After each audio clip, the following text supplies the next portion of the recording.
Né de nouveau, jour 7. Sous-thème, l'Esprit de Dieu demeure en vous. La Bible l'appelle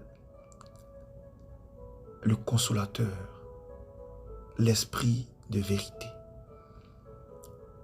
le Paraclet. Moi, je l'appelle le Big Boss. Vous savez, tous ces messages, ces enseignements que je partage avec vous, bien-aimés, ne viennent pas de moi.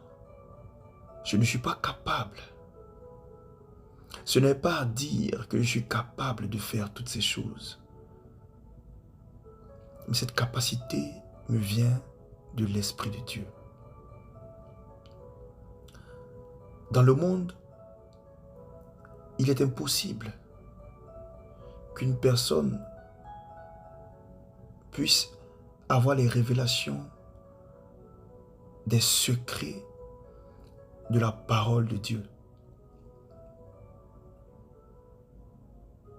Pour entrer dans les mystères de Dieu, il vous faut son esprit. Absolument, son esprit. Un autre fait intéressant de cette nouvelle vie est que l'Esprit de Dieu vient demeurer en vous. Lorsque l'Esprit de Dieu établit sa demeure en vous, il vous donne de nouvelles pensées. Il vous illumine, vous éclaire quant à la parole de Dieu et vous donne une nouvelle compréhension de la parole de Dieu, ce que j'ai dit précédemment. Ainsi, lorsque vous étudiez la Bible, vous avez une nouvelle compréhension dans votre propre esprit. Compréhension que vous pourrez appliquer à votre vie. Une autre chose que le Saint-Esprit fait, c'est de vous rappeler la parole de Dieu, nous dit notre verset d'ouverture.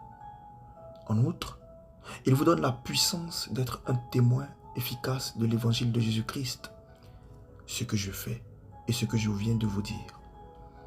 Cette capacité ne vient pas de moi.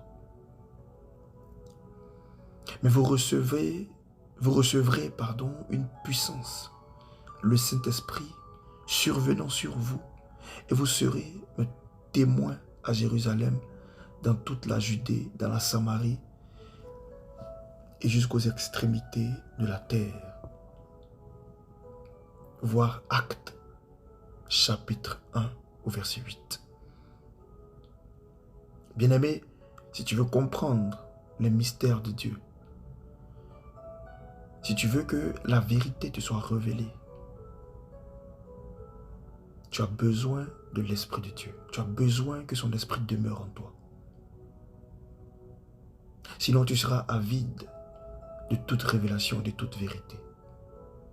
Et tu seras comme une personne errante qui marche dans la vie sans révélation et sans vérité. Tu seras perdu. Pour cela, tu dois t'identifier à la mort et à la résurrection de notre Sauveur et Seigneur Jésus-Christ.